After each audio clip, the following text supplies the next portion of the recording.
Good afternoon everybody, সবাইকে good afternoon. Rice mart আগে যেমন আমরা চ্যানেলটাতে ক্লাস করতাম, আর আজকের যে চ্যানেল সেটা হচ্ছে রাইস এডু টার্গেট এসএসসি। এই চ্যানেলের তরফ থেকে তোমাদের সবাইকে স্বাগত। আমরা যেমন প্রতি মঙ্গলবার করি সকাল 9:45 থেকে, সেখানে পিএসসি ক্লার্কশিপ থাকে, মিসলেনিয়াস থাকে, কেপিএসআই থাকে, KP constable, WBPSI, WBP constable. তেমনি সোমবার দিন এই 1:15 সেটা হচ্ছে এসএসসির জন্য বরাদ্দ। কারণ আমাদের সামনে এসএসসি কিন্তু একটা খুব গুরুত্বপূর্ণ ভূমিকা পালন করে। সেটা এসএসসি সিএইচএসএল হোক, সিজিএল হোক বা এমটিএস হোক, আর আমাদের সামনেই সিএইচএসএল। সেই জন্য খুব ভালো করে কিন্তু আমাদের পড়তে হবে।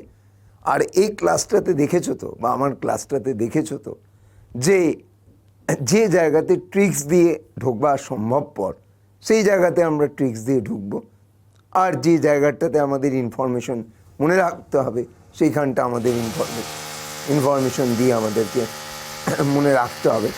এটাই আমাদের নিয়ম, এবং তাই আজকে আর দেরি করব না, আমরা মেন ক্লাসে চলে আসি।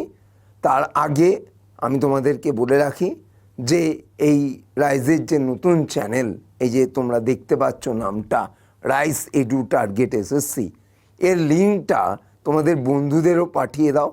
যেমন তোমরা করেছিলে রাইস মার্ট ইউটিউব বাংলা চ্যানেলের ক্ষেত্রে, আমি বলবো এটার ক্ষেত্রেও খুব তাড়াতাড়ি লিঙ্কটা বন্ধুদের কাছে সেন্ড করো, এবং তারাও দেখুক, এবং এই ক্লাসগুলো দেখে তোমরা কিন্তু উপকৃত হও এবং পরীক্ষাগুলোতে খুব তাড়াতাড়ি চান্স পাও। এটাই হলো আমাদের আশা। এবং মনে রেখো, রাইস এডু টার্গেট এসএসসি তোমাদের সঙ্গে সব সময় আছে, এবং আমরা বিভিন্ন সময় এই ক্লাসগুলো তোমাদের জন্য নিচ্ছি, এবং ভালো করে ক্লাসগুলোকে ফলো করো, এবং আশা করি এইগুলো কিন্তু সলভ আউট তোমাদের খুব তাড়াতাড়ি হয়ে যাবে। বিভিন্ন কোশ্চেনে তোমাদের যে ডাউটগুলো রয়েছে সেই ডাউটগুলো কিন্তু আমরা খুব তাড়াতাড়ি সলভ আউট করে ফেলবো। চলো তাহলে আমরা আর দেরি নয়, তাহলে প্রথম আমাদের important GK and current affairs on SSC CHSL. আর অবশ্যই চ্যানেলটা দেখতে পাচ্ছ রাইস এডু টার্গেট এসএসসি। আমাদের প্রথমে যেটা রয়েছে যে santoor is known as Shatatantri veena in Sanskrit text has strings. Strings মানে কি? স্ট্রিংস মানে কর্ড, মানে তার। তাহলে সন্তুরে কতগুলো তার আছে? শততন্ত্রী বীণা বলেছে। তাহলে আমাদের অ্যান্সার কি হবে? না, আমাদের অ্যান্সার অবশ্যই 100 হবে, 100টা হবে। এবং মনে রেখো, সন্তুরের জন্মস্থান হচ্ছে কিন্তু কাশ্মীর, এবং সন্তুরকে উদ্ভাবক তার নাম হচ্ছে তন্ডুর মুনি। তোমরা একটু খেয়াল করলে দেখবে যে আমরা বলি পণ্ডিত শিবকুমার শর্মা, বিখ্যাত সন্তুর বাদক, বা তার ছেলে রাহুল শর্মা, এরা কোথাকার লোক? না, অবশ্যই এরা জম্মু এবং কাশ্মীরের লোক, জম্মু এবং কাশ্মীরের লোক। আবার আমরা দেখেছি ভোজন সোপড়ি, এও বিখ্যাত সন্তুর বাদক। এই যে সোপড়ি কথাটা কোথা থেকে এসছে জানো? Sopore district of Jammu and Kashmir. আমরা যদি দেখি যে আমাদের সরদে মোট কটা তার আছে, সরদে স্ট্রিংসের সংখ্যা হচ্ছে 6, সিতারে স্ট্রিংসের সংখ্যা হচ্ছে 7। তানপুরাতে কটা তার আছে? না, তানপুরাতে 4 স্ট্রিংস। আর সন্তুরে আমরা দেখলাম 100টা তার। এবং মনে রেখো, এই যে আমরা বাঁশি করি, ফ্লুট, বাঁশিতে 2 বা 3 হোলস থাকে, এই হোল সংখ্যার ওপরে নির্ভর করে বাঁশি থেকে কী ধরনের আওয়াজ বেরোবে। আরেকটা কথা বলে রাখি, গিটার, কোনো গিটারে 4টে তার বা কোনো গিটারে 6টা তার আমরা দেখতে পাই। তাহলে এই যে ইনফরমেশনটা বললাম, এবং রাহুল শর্মা, নন্দু মুলে, কিরণপাল সিং দেওরা, ভোজন সোপড়ি, পণ্ডিত শিবকুমার শর্মা, এগুলো দিয়েই কিন্তু আমাদের প্রশ্ন আমাদের চলে আসবে। তাই সন্তুর সম্বন্ধে যা যা বলেছি, তন্ডুর মুনি, এগুলো একটু ভালো করে মনে রাখবে। আমি একটু জানো তো ডিটেলসে বলে দিই যাতে তোমাদের সুবিধা হয়। এবং সন্তুর এই যে শততন্ত্রী না, তাহলে দেখো শততন্ত্রী, তাহলে এস এ, আবার দেখো এস এইচ এ টি এ, এখানেও আমরা মেলতে পারছি, তন্ত্রী, তন্ত্রী বলা হচ্ছে এখানে দেখো। তাহলে শত, শত মানেই হচ্ছে কত না 100। তাহলে এখানে আমরা অ্যান্সার করে দিতে পারলাম।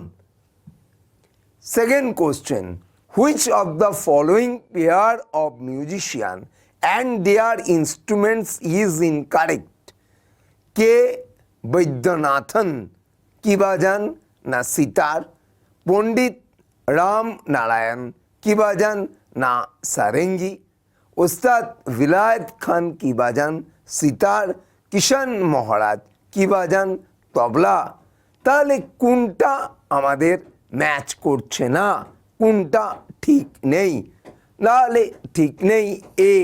তাই ছবিতে এই দেখো কি নাম না কুনাকুদু, বা এটার নাম করতে পারো কুনাক উদু, উদি, কানাক উদি, বা আমাদের অত দরকার নেই। হ্যাঁ, আমরা কে নাম দিয়েই বলবো বৈদ্যনাথন। এটা অদ্ভুত একটা নাম, কুনাক উদি, কুনাক উদি বৈদ্যনাথন বা কে বৈদ্যনাথন। তাহলে আমাদের কি বাজাতে পারবেন না? দেখো এই কে বৈদ্যনাথন কি বাজান না, অবশ্যই ভায়োলিন বাজান, ভায়োলিন বাজান, ভায়োলিন বাজান।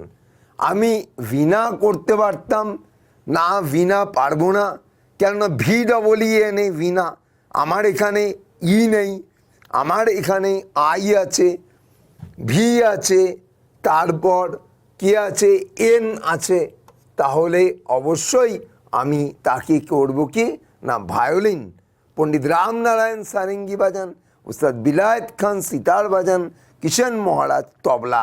আমরা একটা ফর্মুলা জানি, Maharaj equal to, Maharaj equal to Kathak, Maharaj equal to Kathak, আর কত্থক ইকুয়াল টু কি হচ্ছে তবলা, কত্থক ইকুয়াল টু কি তবলা। তাহলে আমরা যখনই দেখব বিরজু মহারাজ, যখনই দেখব শম্ভু মহারাজ, তারা কি ডান্স করেন না কত্থক। আর কত্থক নাচতে গেলে কোন ইনস্ট্রুমেন্ট লাগে? তবলা। তাই আমরা বলতে পারি মহারাজ ইকুয়াল টু তবলা। তাহলে কীরকম, হরি মহারাজ কি বাজান, কিষাণ মহারাজ কি বাজান, তাহলে হবে অ্যান্সার কি তবলা হতে বাধ্য। তাহলে এটা আমাদের শর্ট ট্রিক্স।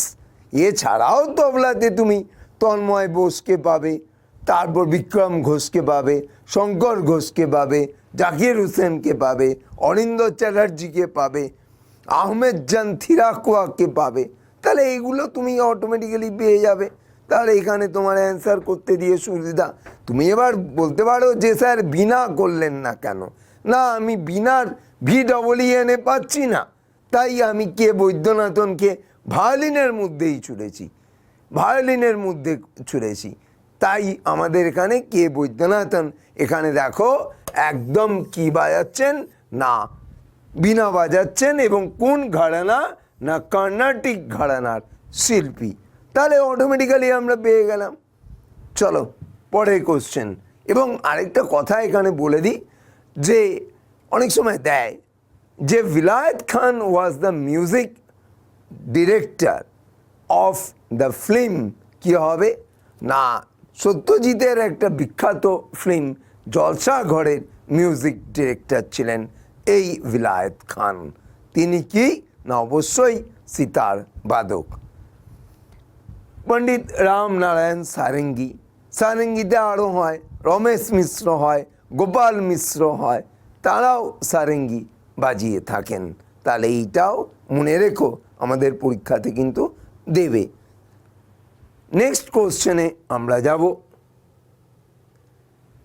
বলছে Modhera dance festival is an annual cultural ফিনোমেনন in the dash district of the state of Gujarat. এই মোধেরা ডান্স, এখানে একটা সূর্য মন্দির আছে, এটা গুজরাটের কোন জেলায় অবস্থিত? এবং জেলাটার নাম হবে মেহসানা। মেহসানা, এটা হবে অ্যান্সার। এবং আমরা খুব প্রশ্নটা ফেস করি, মোধেরা ডান্স ফেস্টিভ্যাল ভারতের কোন রাজ্যে হয়? তাহলে অবশ্যই আমরা কি করব না গুজরাট করব। তাহলে আমাদের একদম সোজা, এবং মেহসানা এটার সঙ্গে আমাদের কিন্তু যুক্ত। এবং একটা জিনিস কি দেখেছো, মোধেরা, মোধেরার লাস্টে ফার্স্টে এম লাস্টে এ আছে, মেহসানারও প্রথমে এম লাস্টে এ আছে। আমাদের ক্লাসের যেটা ট্রিক্স, অন্যান্য ক্লাসের সঙ্গে আমার এই ক্লাসের ট্রিক্স পার্থক্য কি না ট্রিক্স। তাহলে যেখানে আমরা ট্রিক্সের মাধ্যমে করা সম্ভবপর, অলরেডি আমি 2-3টে ট্রিক্স বলে এলাম, আবার এখানেও দেখো আমাদের কিন্তু এখানে ট্রিক্স রয়েছে, যেখানে আমরা মেহসানাকে পেয়ে যাচ্ছি। কেননা আর কিন্তু লাস্টে দেখো কারোর মধ্যে কিন্তু first letter M last letter A নেই, তাহলে আমাদের এটা হতে বাধ্য। এখানে সূর্য মন্দির আছে, তুমি যদি ভেবে দেখো যে সূর্য মন্দির একমাত্র কোণারকে সান টেম্পেলে চন্দ্রভাগা বিচে আছে, তাহলে কিন্তু এটা ভুল। ওখানেও আছে যেমন, তেমনি মেহসানাতেও আমরা সূর্য মন্দির পেয়ে থাকি, এটাও কিন্তু অ্যান্সার। পরের question, who was the first Indian person to be conferred with the Ramon Magsaysay award? প্রথমেই বলি, রমন ম্যাগসেসাই অ্যাওয়ার্ড এটা কিন্তু এশিয়ার মধ্যে নোবেল, বা আমরা এটাকে বলতে পারি নোবেল অফ এশিয়া। কোন ভারতীয় প্রথম এই রমন ম্যাগসেসাই অ্যাওয়ার্ড পেয়েছিলেন? আমরা যদি এর সম্পর্কে একটু জেনে নিই। Ramon Magsaysay award annual award established to the prepared form Philippines president Ramon ম্যাগসেসাইয়ের নাম অনুযায়ী দেওয়া হয়েছে, এবং the prize was established in April 1957। 1957-তে এই প্রাইজ প্রতিষ্ঠিত হয়, এবং এদের যে অ্যামাউন্টটা রকি ফেলার brothers fund new York based, এরা কিন্তু ফিলিপিন্স সরকারের সঙ্গে যৌথভাবে এই অ্যাওয়ার্ড দিয়ে থাকে। তোমার বক্তব্য যে এটাকে নোবেল অফ এশিয়া কেন বলা হয় না, নোবেল দেওয়া হয় 6টা ক্যাটাগরির ওপরে, এই রমন ম্যাগসেসাই অ্যাওয়ার্ডও দেওয়া হয় কিন্তু 6টা ক্যাটাগরির ওপরে। কিন্তু এখন আর 6টা ক্যাটাগরি নয়, এখন কি হয়েছে আমি দেখাবো। তার আগে যখন আমি এই ইনফরমেশনটা বললাম, অবশ্যই মনে রেখো অ্যাওয়ার্ডটা কনস্টিটিউটেড বা ইনস্টিটিউটেড 1957, এটা কিন্তু মনে রাখবে। Governance, integrity of the governance, courageous service to the people and pragmatic idealism within democratic society। কি তার মানে আমি এক্ষুনি তোমাদেরকে দেখাচ্ছি। এই যে গভর্নমেন্ট সার্ভিস 1958 থেকে 2008 অবধি দেওয়া হয়েছিল। পাবলিক সার্ভিস তাহলে 1958 থেকে 2008। কমিউনিটি লিডারশিপ 1958 থেকে 2008। Journalism, literature and creative communication art 1958 থেকে 2008। আর কি না পিস অ্যান্ড ইন্টারন্যাশনাল আন্ডারস্ট্যান্ডিং 1958 থেকে 2008। আর এখন যে দুটো একটাই ক্যাটাগরি তৎকালীন বেঁচে আছে, তার নাম হচ্ছে এমার্জেন্ট লিডারশিপ। সেটা কিন্তু তখন থেকে দেওয়া হয়নি, 58 থেকে দেওয়া হয়নি, 2001 থেকে দেওয়া হয়েছিল, এখন পর্যন্ত চলছে। আর একটা তৈরি করা হয়েছে, সেটা হচ্ছে আনক্যাটেগরাইজড, এটা কিন্তু 2009।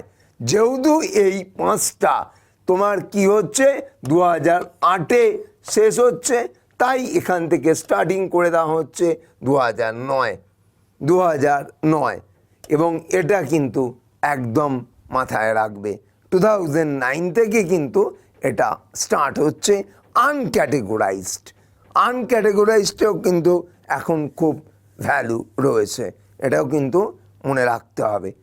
এবং আমাদের যে প্রশ্নটা ছিল যে প্রথম কে পেয়েছিল কোন ভারতীয়, 1958 বিনোবা ভাবে, 1958 Vinoba Bhave first recipient international Ramon Magsaysay award for community leadership. একটু আগেই আমরা ক্যাটেগরিগুলো দেখলাম, কমিউনিটি লিডারশিপ যেটা 58 থেকে 2008 অবধি দেওয়া হয়েছিল, সেই ক্যাটেগরিতে বিনোবা ভাবে কিন্তু অ্যাওয়ার্ডটা পেয়েছিলেন। বিনোবা ভাবে ন্যাচারালি মেল পারসন এবং প্রথম। তাহলে ওমেন হিসাবে কে প্রথম পেতে পারেন? না, ওমেন হিসাবে আমাদের প্রথম পেয়েছিলেন মাদার টেরেসা। সালটা ছিল 1962 এবং কোন ক্যাটেগরিতে? না, পিস অ্যান্ড ইন্টারন্যাশনাল আন্ডারস্ট্যান্ডিং, এই ক্যাটেগরিতে। দেখে নিই তো এই ক্যাটেগরিটা কি রয়েছে না। হ্যাঁ, অবশ্যই এই ক্যাটেগরিটা, এই যে 5 নম্বর ক্যাটেগরিতে তিনি পাচ্ছেন। আর বিনোবা ভাবে অবশ্যই কমিউনিটি লিডারশিপ ক্যাটেগরিতে পাচ্ছেন। এই জায়গাটা কিন্তু আমাদের ভেরি ভেরি ইম্পর্টেন্ট। এবং মাদার টেরেসা আরেক দিক থেকেও রেকর্ড, কি রেকর্ড? না, মাদার প্রথম মহিলা, ভারতীয় মহিলা হিসাবেই যদি আমি ধরি, তিনি কি অ্যাওয়ার্ড পেয়েছিলেন? না, নোবেল অ্যাওয়ার্ড পেয়েছিলেন। সালটা কত? না, সালটা 1979, 1979। কোন ক্যাটেগরিতে? না, পিস। এবং আরেক দিক থেকে মাদার টেরেসা ইম্পর্টেন্ট, সেটা হচ্ছে কি না, mother Teresa as a first natural citizen women to receive the Bharat Ratna award 1980। তোমরা যদি দেখো যে প্রথম কোন মহিলা ভারতরত্ন অ্যাওয়ার্ড পেয়েছিলেন, তাহলে 1971 হবে কি না, ইন্দিরা গান্ধী। এবং তিনি জানো ন্যাচারালিভাবে ভারতের একমাত্র মহিলা প্রধানমন্ত্রী, যাকে আমরা বলতে পারি আয়রন লেডি অফ ইন্ডিয়া, তাই না? এবং তিনি একমাত্র ভারতীয় মহিলা যিনি প্রথম মহিলা অর্থমন্ত্রী, মহিলা হোম মিনিস্টার, মহিলা এক্সটার্নাল অ্যাফেয়ার্স মিনিস্টার, মহিলা ডিফেন্স মিনিস্টার হয়েছিলেন। এগুলো কিন্তু আমাদের দেবে। এবার তোমার বক্তব্য, তাহলে স্যার নির্মলা সীতারামন কি? না, নির্মলা সীতারামন ফুল চার্জ। এবার কি হয়েছিল শুনে নাও, যে ইন্দিরা গান্ধী যখন প্রধানমন্ত্রী ছিলেন, তখন তার যে বিভিন্ন আন্ডারে মিনিস্টাররা ছিলেন, সেই মিনিস্টাররা বিভিন্ন সময় রিজাইন করাতে যে পোস্টগুলো খালি হয়েছিল, সেই পোস্টগুলো কিন্তু ইন্দিরা গান্ধী ফিল আপ করেছিলেন নিজে। অতএব নিজে কাজ চালিয়েছিলেন। তাই আমরা এক্ষেত্রে first woman home, first woman defence, first woman finance, first woman external affairs আমরা বলতে পারি। এবার তোমাদের বক্তব্য, Nirmala Sitharaman first fully woman, কি বলবো আমরা, fully charged woman defence minister, fully charged woman finance minister, Sushma Swaraj first fully charged woman external affairs minister, এবং হোম মিনিস্টার ইন্দিরা গান্ধীর পরে কোনো মহিলা এখন পর্যন্ত হয়নি। এটা কিন্তু একদম মাথায় রেখো। পরের কোশ্চেনে আমরা যাব। পরের কোশ্চেন কি হয়েছে? First Indian woman president of the UN general assembly, first Indian woman. তাহলে আমরা যদি একটু দেখি যে শুধুমাত্র ইউএন জেনারেল অ্যাসেম্বলির প্রেসিডেন্ট নয়, তার পাশাপাশি কি না ইউএনওর জেনারেল অ্যাসেম্বলিতে ভারতের প্রথম রাষ্ট্রদূত? তুমি বলবে যে স্যার রুচিরা কাম্বোজ রয়েছে তো। হ্যাঁ, একদম রুচিরা কাম্বোজ বর্তমানে ইউএনওর তে ভারতের রাষ্ট্রদূত, কোনো অসুবিধা নেই। আর জেনেভাতে যে সমস্ত অর্গানাইজেশন আছে সেখানে অরিন্দম বাগচি রয়েছেন, এটা একদম নিশ্চিত।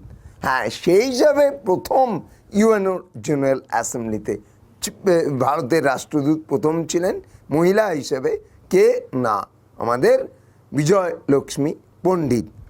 এবং বলতে পারো এই বিজয়লক্ষ্মী পণ্ডিত ইউএসএসআরে ভারতের প্রথম মহিলা রাষ্ট্রদূত, ইউএসএসআরে মানে সাবেক সোভিয়েত ইউনিয়নে। এবং আমরা যদি একটুখানি দেখি এখানে কিরণ বেদি, first woman IPS officer. Answer রয়েছে সুষমা স্বরাজ।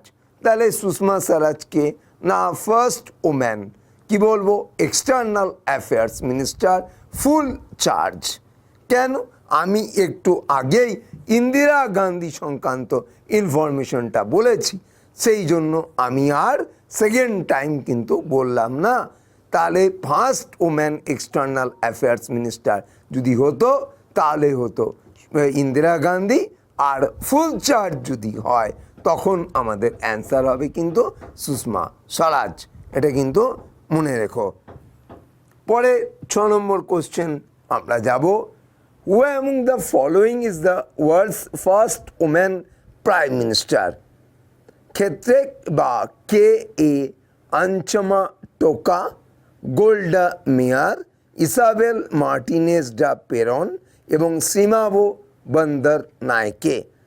এবং আমাদের অ্যান্সার কিন্তু হবে শ্রীমাভো বন্দর নায়কে। শ্রীমাভো বন্দর নায়কে কোথাকার প্রাইম মিনিস্টার ছিলেন? না প্রাইম মিনিস্টার অফ শ্রীলঙ্কা। তার নামটা দেখলেই তোমরা বুঝতে পারবে।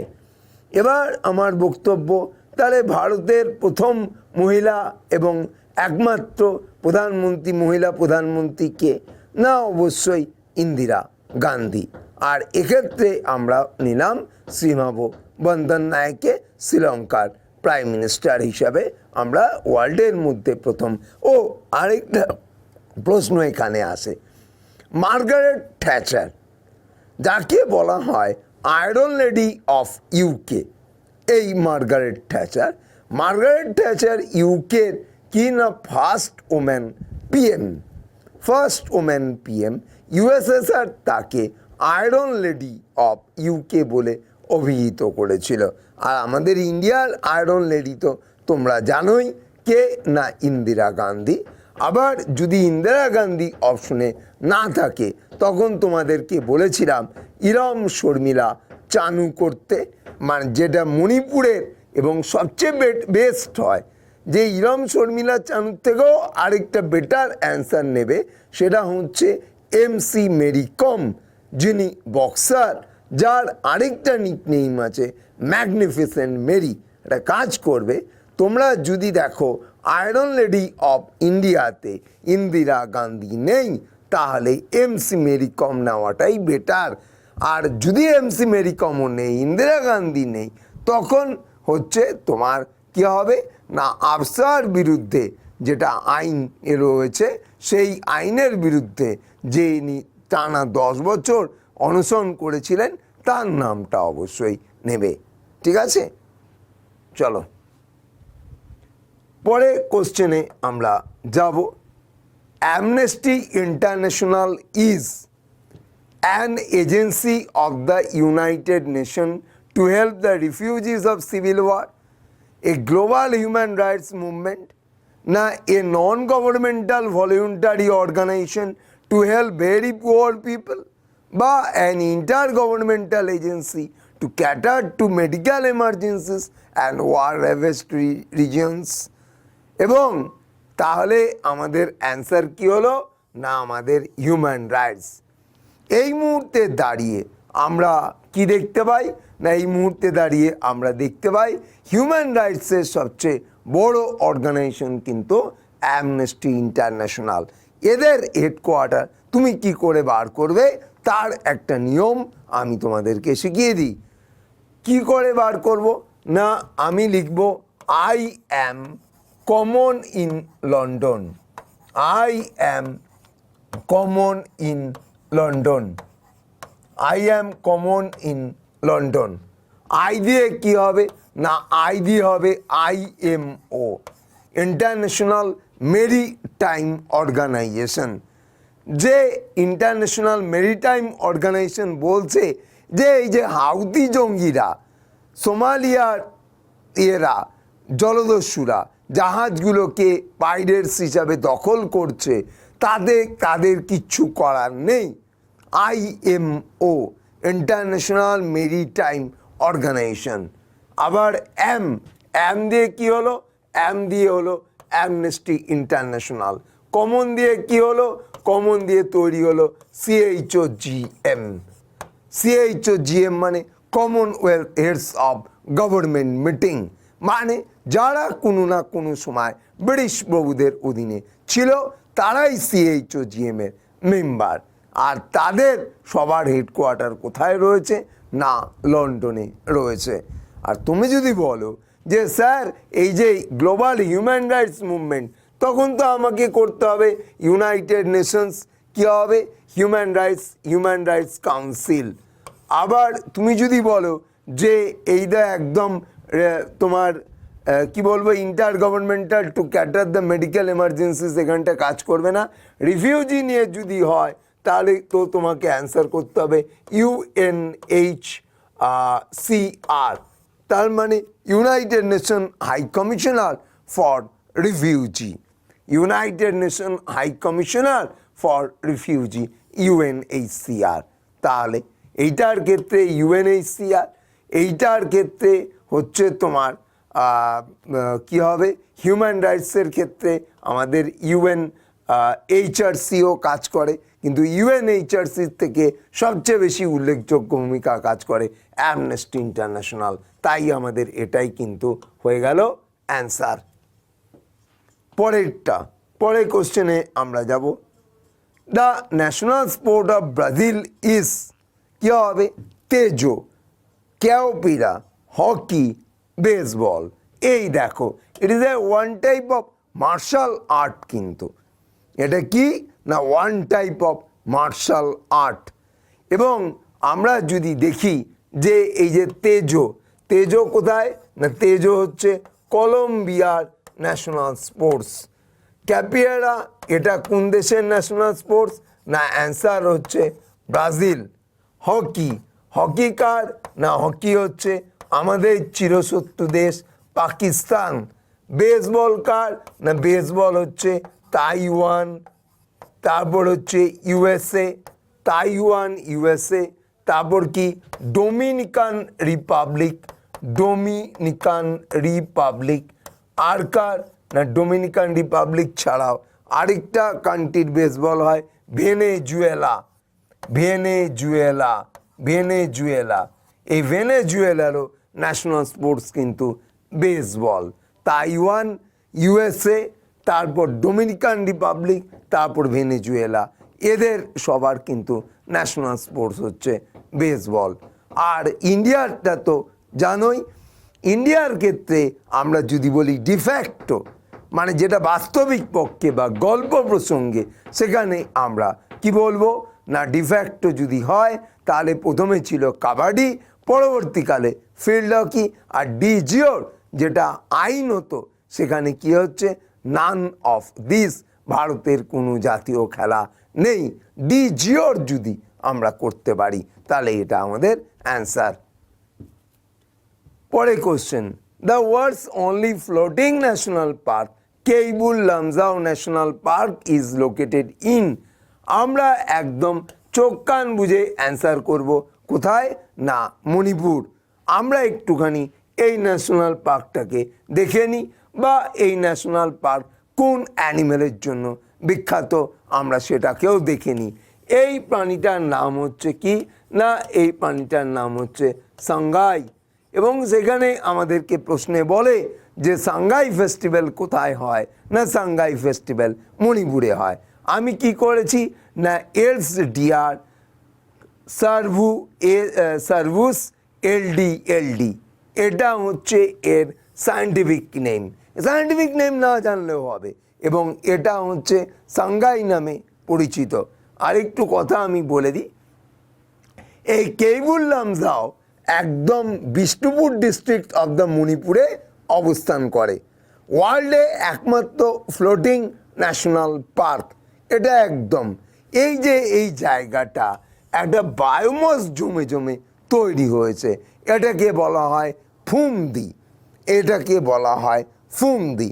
মনে রেখো যে এখানে একটা প্রাইমারি স্কুল আছে, সেই প্রাইমারি স্কুলটাও জলে ভাসছে, এবং এখানে যে লেকটা আমরা দেখতে পাই সেই লেকটার নাম লোকটাক লেক। তুমি যদি ভেম্বানাথকে লেক হিসাবে বিচার করো, তাহলে ভেম্বানাথ হচ্ছে ইন্ডিয়ার মধ্যে সবচেয়ে লংগেস্ট লেক, আর second longest lake in India তাহলে হবে লোকটাক। আর তুমি যদি ভেম্বানাথকে কয়াল হিসাবে বিচার করো, তাহলে কিন্তু ইন্ডিয়ার মধ্যে সবচেয়ে লংগেস্ট লেক কিন্তু হবে লোকটাক। এটা মাথায় রেখো, এটা হবে ইন্ডিয়ার মধ্যে সবচেয়ে লংগেস্ট লেক, লোকটাক লেক। এটা একদম ফিক্সডভাবে মাথায় রেখে দিও। প্রশ্ন দেয় এবং অ্যান্সার করতে হয়, এবং আমাদের সাংঘাই ফেস্টিভ্যাল মণিপুরে হয়, এটাও আমাদেরকে কিন্তু অ্যান্সার করতে হয়, এবং এই জায়গাটা ফুম দিয়ে হয়েছে। পরে question, who was the first foreigner to receive the Bharat Ratna? এবং সব যে জানো যে Bharat Ratna the highest civilian award of India, এই ভারতরত্ন। এবং আমাদের 1954 থেকে এই ভারতরত্ন দেওয়া শুরু হয়, এটাও তোমাদের করতে পারবে তোমরা। তাহলে প্রথম কে বলেছে ফরেনার, তাহলে কি হবে? খান আব্দুল গফর খান। খান আব্দুল গফর খান কত? 1987। Nelson Mandela second foreigner. Second foreigner, তা সেকেন্ড ফরেনার যদি হয়, তাই সেকেন্ড ফরেনার যদি আমরা করি, তাহলে কি হবে না সালটা কত সালে হবে না সালটা 1990। আর মাদার টেরেজা, মাদার টেরেজার নোবেল, আমরা একটু আগেই মাদার টেরেজাকে নিয়ে আলোচনা করলাম না, মাদার টেরেজার ক্ষেত্রে আমরা দেখতে পাচ্ছি সালটা হচ্ছে 1970 না 79-এ নোবেল, এবং 1980-তে তার ভারতরত্ন 1980। নেলসন ম্যান্ডেলা 1990, খান আব্দুল গফর খান 1987, মাদার টেরেজা 1980। তাহলে আমি ফ্যাকশনগুলো তোমাদেরকে আগে বলে দিয়েছি, তোমরা কিন্তু এই ইনফরমেশনটা মনে রেখো। এবং খান আব্দুল গফর খান সীমান্ত গান্ধী নামে পরিচিত, লাল কুর্তা বাহিনী তার প্রতিষ্ঠিত বাহিনী, এটাকে একটু মাথায় রাখবে। আর নেলসন ম্যান্ডেলার নিকনেম ছিল টাটা ম্যাডিবা। টাটা মানে হচ্ছে the father of the South Africa. South African ল্যাঙ্গুয়েজে টাটা শব্দের অর্থ হচ্ছে the father of the nation. আমাদের যেমন the father of the nation MK Gandhi, তেমনি সাউথ আফ্রিকার the father of the nation হলেন কে না নেলসন ম্যান্ডেলা। এটা মাথায় রাখবে। পরের কোশ্চেনে আমরা যাব, who was the first Indian to travel to the space? Travel বলেছে, তাহলে কি হবে? সুনিতা উইলিয়াম, রবিশ মালহোত্রা, কল্পনা চাওলা না রাকেশ শর্মা? তাহলে এখানে আমাদের কি হবে না অ্যান্সার হবে রাকেশ শর্মা। আর যদি কোনো প্রথম মহিলা যদি হিসাবে বলতো, তাহলে হতো কল্পনা চাওলা। আবার সেকেন্ড ওম্যান হিসাবে যদি বলতাম, তাহলে সুনিতা উইলিয়ামস। তবে মনে রেখো, প্রথম স্কাই ওয়াক মানে স্পেস ওয়াক যদি করে, not a sky walk, space walk, তাহলে কিন্তু সুনিতা উইলিয়ামস বলতে হবে, সুনিতা উইলিয়ামস। হ্যাঁ, রাকেশ শর্মা কিন্তু স্পেস ওয়াক করেনি, এবং রাকেশ শর্মা কার সহযোগিতায় না 1984 USSR এর সহযোগিতায় কিন্তু মহাকাশে গেছিলেন। এটা কিন্তু আমাদেরকে মনে রাখতে হবে।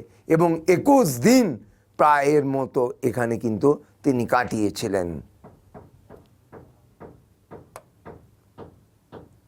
Rakesh Sharma was selected as a cosmonaut for the Soviet Indian space flight Suez T-11 করে গেছিল 3rd April 1984 অত টাইম না মনে রাখলেও হবে, কিন্তু ডেটটার কথা আমাদের কিন্তু একটু ভালো করে মনে রাখতে হবে।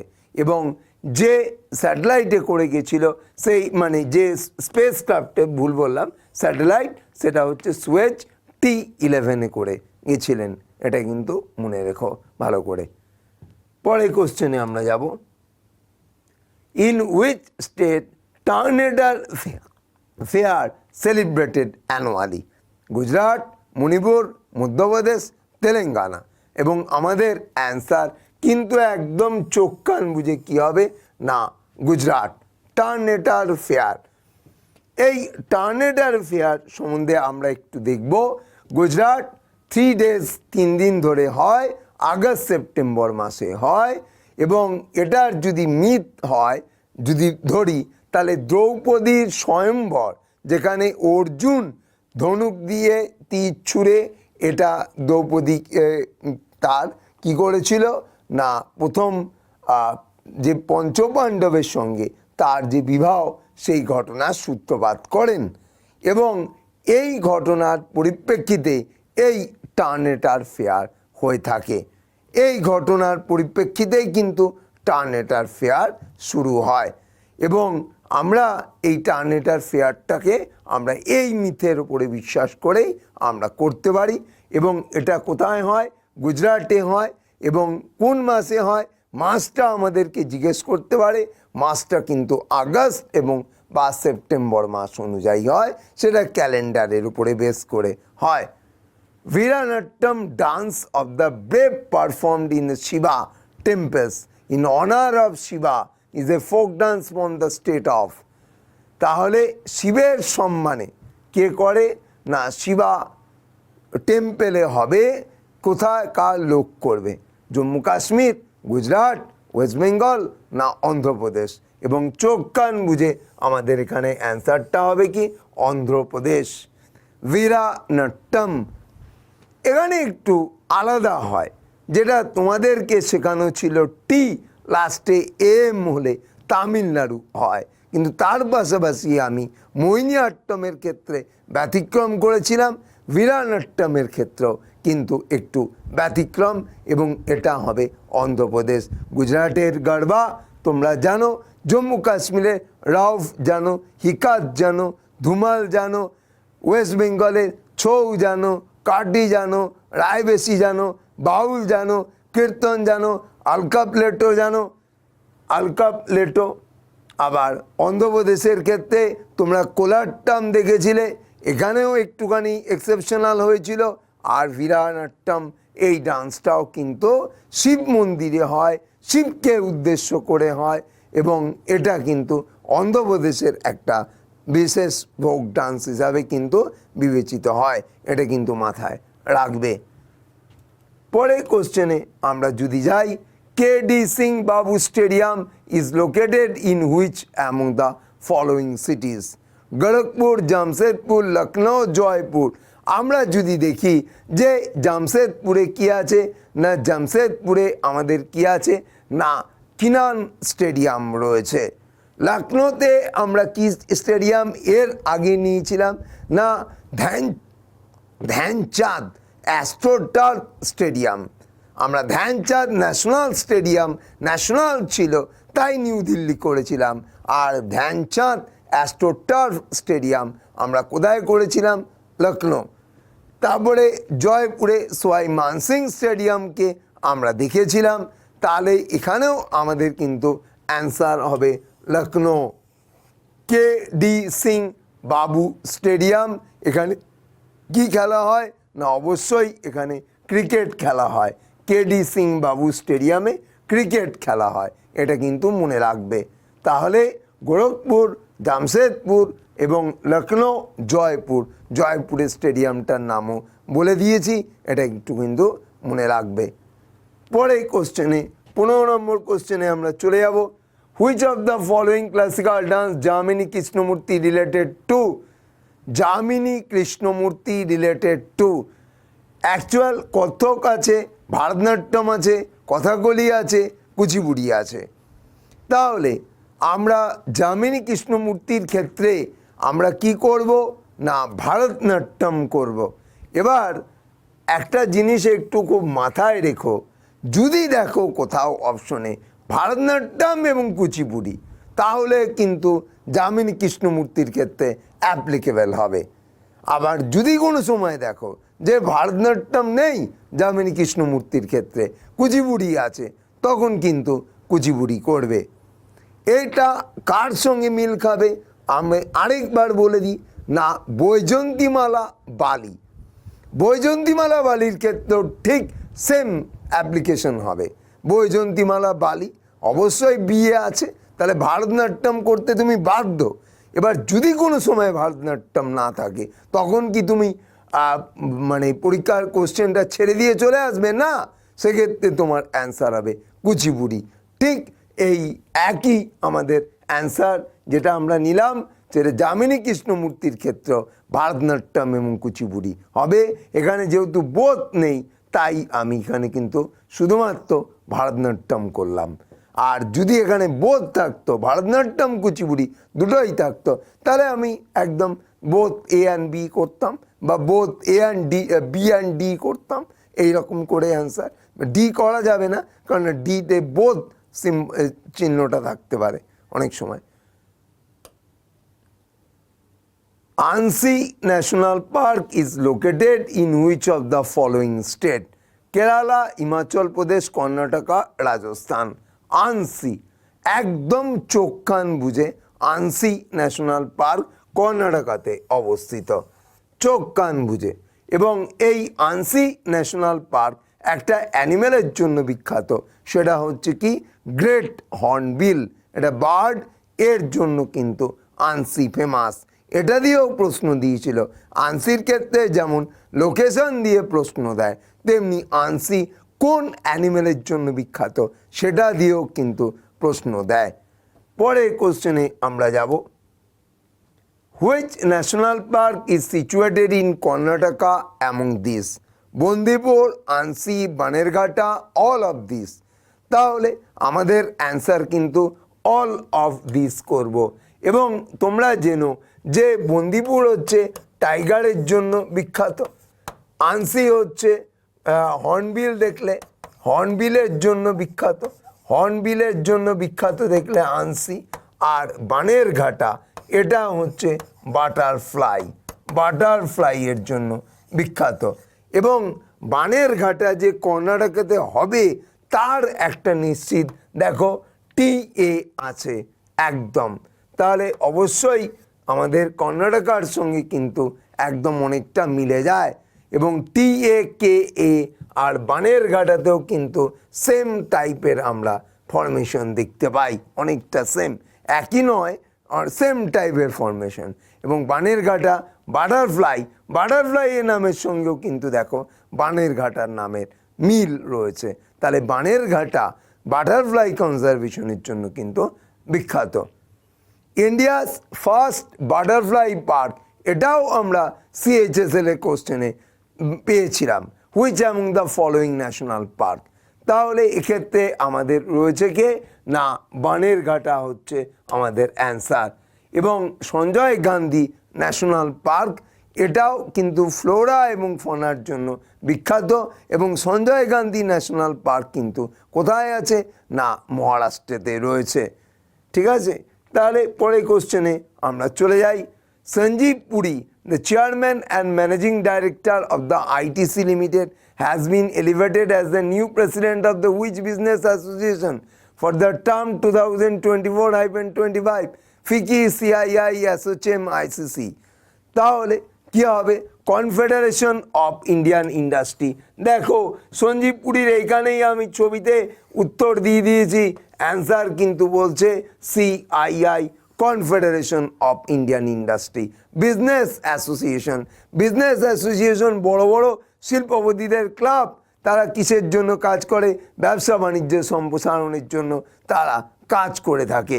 এবং জানো FICCI, federation of Indian chamber of commerce and industry, এই ফিকি হচ্ছে কি বলবো the oldest business association of India.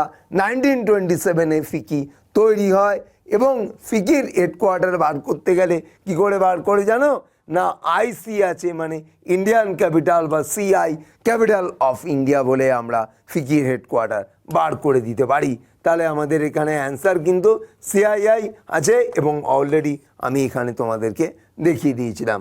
পরে question, Mouling national park is located in which state? Assam, Arunachal Pradesh, Manipur এবং মিজোরাম। একদম চোখ কান বুঝে আমাদের অ্যান্সার কী হবে না অরুণাচল প্রদেশ। মৌলিং ন্যাশনাল পার্ক হচ্ছে অরুণাচল প্রদেশ। এবং একটা জিনিস শুধু সহজেই তুমি দেখতে পাবে যে এল আমাদের একমাত্র কোথায় রয়েছে না অরুণাচলের মধ্যেই আমরা এখানে দেখতে পাই। তাহলে আমাদের এখানকার অ্যান্সার কিন্তু হবে অরুণাচল প্রদেশে মৌলিং ন্যাশনাল পার্ক রয়েছে। পরের কোশ্চেনে যদি আমরা যাই, the gateway of India is located in Kolkata, Delhi, Mumbai, Bengaluru. Gateway of India আমরা জানি the largest gateway of India Buland Darwaza কোথায় আছে? ফতেপুর সিক্রিতে আছে। কে তৈরি করেছিল? আকবর। গুজরাট জয়ের শাহরুখ হিসাবে এই বুলন্দ দরওয়াজা তৈরি হয়েছিল। আর এটা কি হচ্ছে? Gateway of India. Gateway of India কোথায় আছে না চোখ কান বুঝে একদম গেটওয়ে অফ ইন্ডিয়া মুম্বাইতে আছে। এবং এই যে পাশে যে ছবিটা দিচ্ছি, এই ছবিটা কেন দিচ্ছি? এই ছবিটা হচ্ছে জর্জ উইটেট। জর্জ উইটেট কে? WITT। জর্জ উইটেট হচ্ছে chief architect of gateway of India. দেখো গেটের জি আর ওয়ের ডাব্লু এবং জর্জের জি উইটেটের ডাব্লু একই সঙ্গে মিল খেয়ে যায়। তাহলে জর্জ উইটেটের জন্যই গেটওয়ে অফ ইন্ডিয়া তৈরি হয়েছে। তাহলে এটা কোথায় না মুম্বাইতে।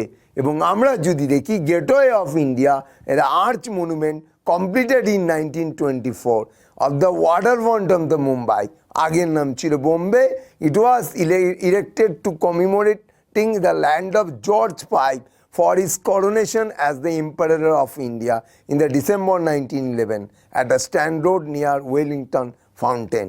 He was the first British monarch to visit in India. তার এই ভিজিট অনুযায়ী এইটাকে তৈরি করা হচ্ছে। কে না গেটওয়ে অফ ইন্ডিয়া 1924। অত না জানলেও চলবে, কে চিফ আর্কিটেক্ট এইটুকুন পড়লেও সাফিসিয়েন্ট। এবং কোথায় আছে? মুম্বাই। আর একটা তোমাদের জন্য বলে দিই, কোনো ন্যাশনালাইজ ব্যাংক বা পাবলিক সেক্টর ব্যাংকের শেষে যদি অফ ইন্ডিয়া থাকে তাহলে চোখ কান বুঝে তার হেডকোয়ার্টার মুম্বাই করতে হয়। কেন না তার গেটওয়ে অফ ইন্ডিয়া কোথায়? মুম্বাই, একমাত্র SIDBI ছাড়া। বাদ বাকি ব্যাংকের ফর্মুলাও তোমাদের বিভিন্ন ক্লাসে বলেছি, আবার নেক্সট কোনো ক্লাসে আমি অবশ্যই তোমাদের বলবো। Mahabodhi temple is an ancient Buddhist temple. It is situated in the which state of India?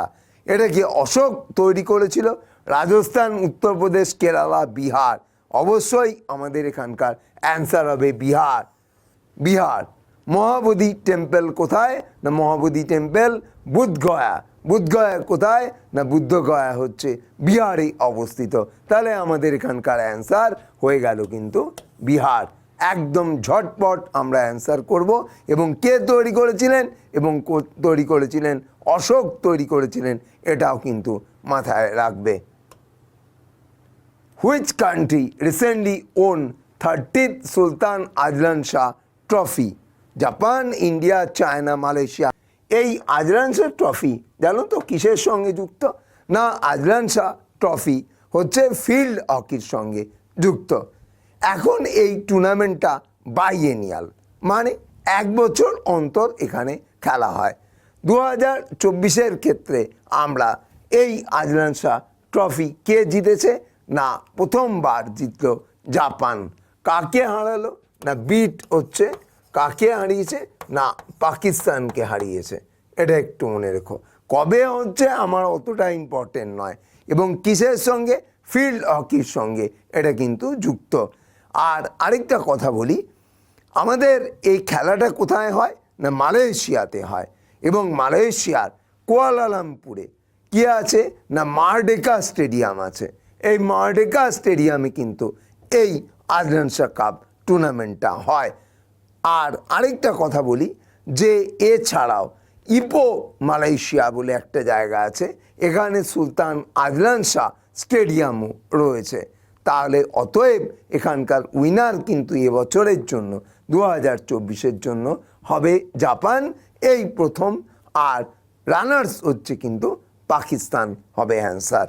তাহলে আমরা এখানে অলরেডি অ্যান্সার করে নিতে পারলাম। এবং আরেকটা কথা, সবচেয়ে বেশি জয়লাভ করেছে সুলতান আজলান শাহ কাপ, সেটা হচ্ছে কে না অবশ্যই অস্ট্রেলিয়া। মোট কত বছর না 10 ইয়ার্স, মোট 10 এ জয়লাভ করেছে।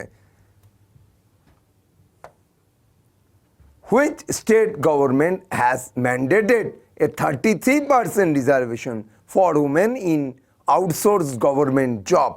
মধ্যপ্রদেশ, কর্ণাটকা, উত্তরপ্রদেশ এবং মহারাষ্ট্র। আমি একদম চোখ কান বুঝে তোমাদের অ্যান্সার কি হবে না অ্যান্সার হবে কর্ণাটকা।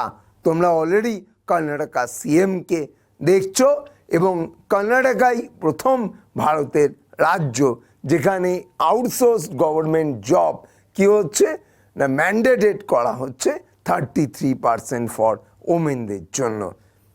এটা কিন্তু ছিল তোমাদের কারেন্ট অ্যাফেয়ার্স। এই কারেন্ট অ্যাফেয়ার্সটাও কিন্তু ভালো করে তোমাদের খেয়ালের মধ্যে রাখবে। তাহলে আজকে আমরা এইটুকুন পর্যন্তই প্রশ্ন আলোচনা করলাম এবং বিভিন্ন শর্ট ট্রিক্স শিখলাম এবং তার পাশাপাশি ম্যাচিং করা শিখলাম, যেখানে আমাদের অ্যান্সার করে দেওয়াটা অনেকটা সহজতর হতে পারে। ঠিক আছে, তাই বলবো যে এই কোশ্চেনগুলো শুধুমাত্র দেখলেই হবে না, বাড়িতেও কিন্তু এইভাবে তোমাদেরকে বিভিন্ন প্র্যাকটিস সেশন চালিয়ে যেতে হবে। অবশ্যই আমরা তোমাদের সাথে সবসময় আছি। তাই থ্যাংক ইউ, ভালো থেকো এবং দিনটা তোমাদের শুভ হোক। তাহলে থ্যাংক ইউ, ভালো থেকো, রাখলাম।